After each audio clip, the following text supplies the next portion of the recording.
నమస్తే, welcome to 99 TV. Time to ask ప్రోగ్రామ్కి స్వాగతం. సీనియర్ జర్నలిస్ట్ సాయికృష్ణ గారితో. సాయికృష్ణ గారు నమస్తే. నమస్తే అండి. యుద్ధం మొదలైన 10 రోజుల తర్వాత ట్రంప్లో ఏదో పశ్చాత్తాప ధోరణి కనిపిస్తోంది. ఆయన పుతిన్కి ఫోన్ చేయటం, సరే సబ్సిక్వెంట్గా వేరే డెవలప్మెంట్స్ అందరూ అది మాట్లాడుకుంటున్నారు. మాట్లాడటం మర్చిపోయిన విషయం, తెలియని విషయం, ఇంకా గమనంలోకి రాని విషయం ఏంటంటే గల్ఫ్లోకి ఫ్రాన్స్ నావీ ఎంటర్ అవడం. యూరోపియన్ యూనియన్ ఏమన్నా అప్సైడ్ మిషన్ తోటి వస్తుందా? ఇది చాలా ఇంట్రెస్టింగ్ పాయింట్. ఇప్పుడు ఇప్పుడు యాక్చువల్లీ అసలు ఎవరు కూడా రిపోర్ట్ చేయట్లేదు నిజానికి చెప్పాలంటే. నిన్న రాయిటర్స్ ఈ అంశాన్ని రిపోర్ట్ చేసింది. నేను యాక్చువల్లీ వార్కి సంబంధించి మీరు ఎవ్రీ సెకండ్ అప్డేట్స్ మారుతూ ఉన్నాయి, ఎక్కడ కొత్త కొత్త అప్డేట్స్ వస్తూ ఉన్నాయి, డెవలప్మెంట్స్ పెరుగుతున్న క్రమంలో మనం యాక్చువల్లీ కన్ఫర్మేషన్ న్యూస్ కాకుండా మనం ఇవ్వలేము. ఏది కూడా కన్ఫర్మ్డ్గా అనిపించినవి మాత్రమే మనం మాట్లాడుతున్నాము. సో ప్రేక్షకులు కూడా ఇది గమనించాలి. ఏదైనా సరే చాలా వరకు ఒకటి రెండు సోర్సెస్ని మనం చూసిన తర్వాతనే మనం మాట్లాడుతున్నవి. సో ఇది చాలా విచిత్రంగా అనిపించవచ్చు. ఫ్రాన్స్ నావీ వచ్చేస్తోంది గల్ఫ్లోకి అనగానే సడన్గా అందరూ కూడా ఏదో ఊరికనే చేశారేమో అనుకునే ప్రమాదం లేదు. నేను చాలా క్లియర్గా చెప్తున్నాను. So French president Emmanuel Macron నిన్న ఒక చాలా సీరియస్ స్టేట్మెంటే ఇచ్చాడు. ఏంటి అనంటే, సైప్రస్ మీద ఇరాన్ మిజైల్స్తో దాడి చేసింది. సైప్రస్లో యూకే మిలిటరీ బేస్ ఉంది. సో సైప్రస్ మీద దాడి చేయడము అనంటే అది యూరోప్ మీద దాడి చేయడమే అని మేము భావిస్తున్నాము అని ఆయన మాట్లాడాడు. అండ్ అంతేకాదు, ఆయన ఎయిర్క్రాఫ్ట్ క్యారియర్లో నుంచి ఆయన వెళ్ళి ఆయన సందర్శించాడు ఒక ఎయిర్క్రాఫ్ట్ క్యారియర్ని. అంటే యుద్ధ సన్నద్ధతకు సంబంధించినటువంటి ఒక ఆప్టిక్స్ని ఆయన ఇచ్చే ప్రయత్నం చేశారు. నెంబర్ 2, యుఎస్ ముఖ్యంగా ఇప్పుడు అమెరికా ఇరాన్ మధ్య జరుగుతున్నటువంటి యుద్ధం నేపథ్యంలో ఇందాక మీరు అన్నారు పుతిన్తో ట్రంప్ మాట్లాడారు, ఏదో కొంత పశ్చాత్తాప ధోరణి ఉన్నట్టుగా కనిపించింది. బట్ ఇమీడియట్ గా మళ్ళీ పీట్ హెగ్సెత్ ప్రెస్ మీట్ చూస్తే, పీట్ హెగ్సెత్ మాట్లాడింది చూస్తే పూర్తి విరుద్ధంగానే ఉంది. 5,000 మిజైల్స్ వేసాము మేము, 5,000 లొకేషన్స్ మీద స్ట్రైక్ చేసాము మేము, అద్భుతాలు చూస్తారు, ఇవన్నీ చెప్పుకుంటూ వచ్చాడు కదా. సో అంటే వాళ్ళు ఏంటంటే ఒకవైపు ఒకలాగా మాట్లాడుతున్నారు, ఇంకోవైపు ఇంకోలా చేస్తున్నారు. ఇప్పుడు ఇక్కడ ఎవరు బ్లాక్ అవుతున్నారు, ఎవరు ఇబ్బందిగా నష్టపోతున్నారు అని అంటే కనుక వాళ్ళ యూరోప్ నష్టపోతుంది, ఏషియన్ కంట్రీస్ నష్టపోతున్నాయి. అమెరికాకి వాళ్ళకి కావాల్సిన ఎనర్జీకి సంబంధించిన క్రైసిస్ విషయంలో వాళ్ళకేం పెద్ద కష్టం కాదు. సో ఇప్పుడు ఇజ్రాయెల్ వాళ్ళ అబ్జెక్టివ్స్ వాళ్ళు నెరవేర్చుకుంటున్నారు. కానీ ఇప్పుడు బ్లీడ్ అవుతుంది, ఇబ్బంది పడుతుంది ఎవరంటే ముఖ్యంగా యూరోపియన్ కంట్రీస్. అందులోనూ ఫ్రాన్స్ 52 నౌకలు, వాళ్ళ ఆయిల్ కి సంబంధించినటువంటి నౌకలు ఇప్పుడు ఈ హార్ముజ్ జలసంధి నుంచి రాకుండా ఆగిపోయిన పరిస్థితి, స్టాండర్డ్ అయిపోయిన పరిస్థితి పర్షియన్ గల్ఫ్ లో. అండ్ 8 షిప్స్ రెడ్ సీలో ఆగిపోయాయి. ఓకే, సో ఆల్మోస్ట్ 60 వరకు షిప్స్ ఉన్నాయని అంచనా. అండ్ ఫ్రాన్స్ కి సంబంధించినవి యూరోపియన్ యూనియన్ మొత్తం లెక్కేస్తే ఇప్పుడు మన భారతదేశానికి సంబంధించి 37 వార్షిప్స్ ఆగిపోయాయి, 37 వెజల్స్ ఆగిపోయినట్టుగా తెలుస్తుంది మన పర్షియన్ గల్ఫ్ లో. ఇంకా అట్లా మనం అంటే అది జస్ట్ ఒక 2-3 రోజుల అనుకున్నాము, వారం రోజులకు వచ్చింది, 10 రోజులకు వచ్చింది, ఇప్పటికీ కూడా ఎటువంటి అది లేదు. And at the same time US aircraft carrier ఉంది అక్కడ. అమెరికా ఈరోజు డొనాల్డ్ ట్రంప్ రెండు ఉన్నాయి. అబ్రహాం లింకన్ ఒక వైపు ఉంది, గ్రాల్ఫోర్డ్ ఉంది. అబ్రహాం లింకన్ అరేబియన్ ఓషియన్ లోనే ఉంది కదా. సో యాక్చువల్లీ హార్ముజ్ దగ్గరే ఉంది నిజానికి మన అబ్రహాం లింకన్ వాళ్ళ ఎయిర్క్రాఫ్ట్ క్యారియర్. అయినప్పటికీ డొనాల్డ్ ట్రంప్ చెప్తున్నాడు పదే పదే, మీరు ఈ వెజల్స్ మూవ్మెంట్ చేయండి, హార్ముజ్ జలసంధిలో నుంచి బయటకు రండి, మీరు గట్స్ ని ప్రదర్శించండి, మీ ధైర్యంగా ముందుకు రండి, మీ అవసరమైతే మీకు మేము $20 బిలియన్ ఇన్సూరెన్స్ ప్యాకేజ్ ప్రకటించాడు డొనాల్డ్ ట్రంప్. అయినప్పటికీ షిప్స్ కదలట్లే.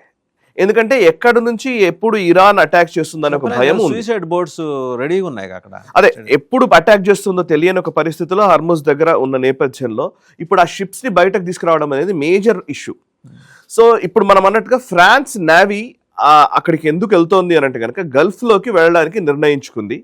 ఫ్రాన్స్ కి సంబంధించినటువంటి సుమారు 8 వార్షిప్స్ ఆల్రెడీ డిప్లాయ్ చేయడానికి ఇమాన్యుయల్ మ్యాక్రాన్ అంగీకరించినట్టుగా ఆయన ఆర్డర్స్ ఇచ్చినట్టుగా తెలుస్తోంది. అండ్ అవి మాత్రమే కాదు, ఇంకా చాలా వరకు ఎయిర్క్రాఫ్ట్ క్యారియర్ స్ట్రైక్ గ్రూప్ ఒకటి పంపిస్తున్నారు. నావల్ అసెట్స్ మెడిటేరియన్ సీ, మధ్యధరా సముద్రంలో, ఎర్ర సముద్రం, రెడ్ సీలో అండ్ స్ట్రేట్ ఆఫ్ హార్ముజ్ దగ్గరికి ఈ డిప్లాయ్మెంట్ ఉండబోతోంది.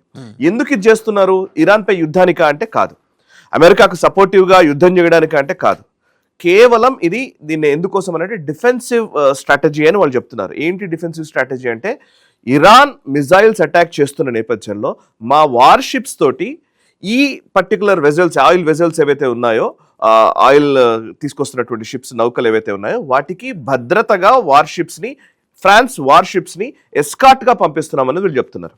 ఒకవేళ ఇరాన్ కనుక పిచ్చి పనులు చేస్తే, ఒకవేళ వాటి మీద కనుక దాడి చేస్తే ఫ్రాన్స్ రంగంలోకి దిగవచ్చు.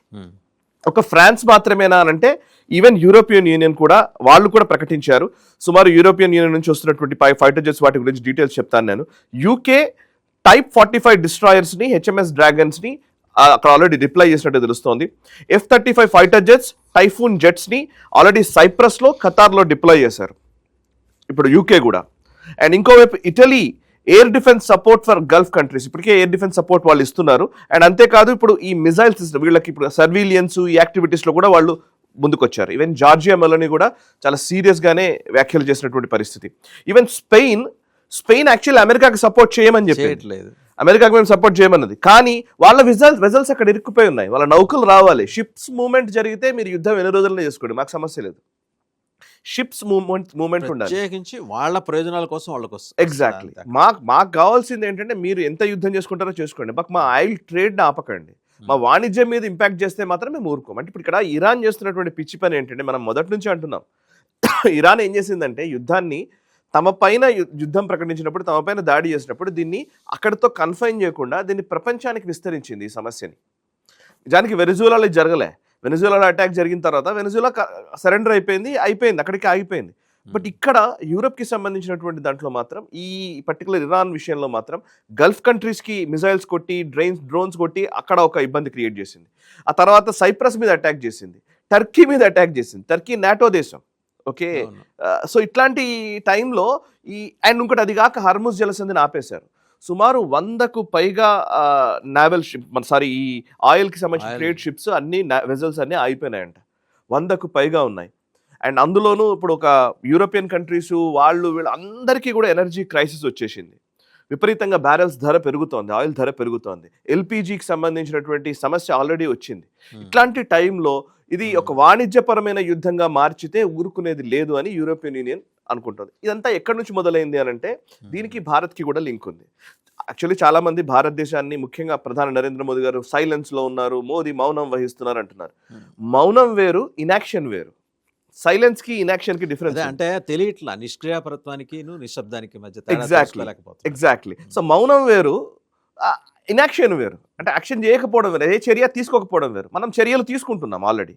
ఎలాంటివి అని అంటే కనుక మార్చ్ 1 రోజు 28th రోజు అటాక్ జరిగిన తర్వాత మార్చ్ 1 రోజు CCS మీటింగ్ జరిగింది, cabinet committee on security affairs meeting జరిగింది.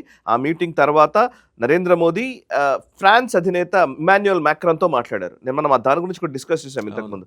గల్ఫ్ దేశాల అధినేతలతో మాట్లాడారు, దాంతోపాటు ఫ్రాన్స్ అధినేతతో మాట్లాడారు. మాట్లాడి ఏం చెప్పారు ఆయన ఒక ట్వీట్ చేసింది చాలా స్పష్టంగా ఏంటంటే, 2 దేశాలు కలిసి ప్రస్తుతం ఉన్నటువంటి క్రైసిస్ నుంచి ఎలా బయటపడాలి అనే అంశానికి సంబంధించి చర్చించాము. మేము బెటర్ సొల్యూషన్స్తో మేము ఆలోచిస్తున్నాము అని, సొల్యూషన్స్ కోసం ఆలోచిస్తున్నామని చెప్పారు. ఇదే టైంలో యాక్చువల్లీ మనం ఇప్పుడు మనం మౌనంగా ఉన్నామని అనుకోవడానికి లేదు. ఇప్పుడు ఫస్ట్ ఫ్రాన్స్ నావల్ షిప్స్ దిగుతున్నాయి. ఎందుకు దిగుతున్నాయి అని అంటే వాళ్ళ వెజల్స్ చిక్కుకుపోయాయి కాబట్టి ఆ వెజల్స్కి భద్రత కల్పించడం కోసం వస్తున్నాయి. ఇప్పుడు అమెరికన్స్తో సంబంధం లేదు మనకి. అమెరికా ఎంత భరోసా ఇచ్చినా కానీ వాళ్ళు అటాక్ చేస్తారు. సో ఇప్పుడు హర్ముజ్ జలసంధి దగ్గర ఇరాన్ కూడా ఏం చేస్తుందంటే, ఇరాన్ చెప్తున్న మాట ఏంటంటే, ఛాలెంజ్ ఏంటంటే, ఇక్కడ నుంచి వెళ్లే షిప్స్ ఏవైనా సరే అమెరికా దౌత్యవేత్తలని లేదా అమెరికాతో దౌత్య సంబంధాలు లేని దేశాలకి మాత్రమే సేఫ్ ప్యాసేజ్ ఇస్తున్నాయి. అమెరికాతో సత్సంబంధాలు నెరుపుతున్న వాళ్ళు, దౌత్య సంబంధాలు నెరుపుతున్నటువంటి ఏ దేశపు నౌకను కూడా బయటకు రానివ్వమని చెప్తున్నారు. సో అయితే ఈ నౌకలు నడిపించడానికి కూడా, ట్రేడ్కి సంబంధించిన దాంట్లో కూడా చాలా పెద్ద భయం ఉంటుంది. అప్పటికే ఒక 10 షిప్స్ని ఆల్రెడీ కొలాప్స్ చేసింది, డిస్ట్రాయ్ చేశారు ఇరాన్. సో అక్కడ నుంచి రావాలంటే భయపడుతున్నారు అందరూ. డొనాల్డ్ ట్రంప్ ఎంత భరోసా ఇచ్చినా రావట్లేదు.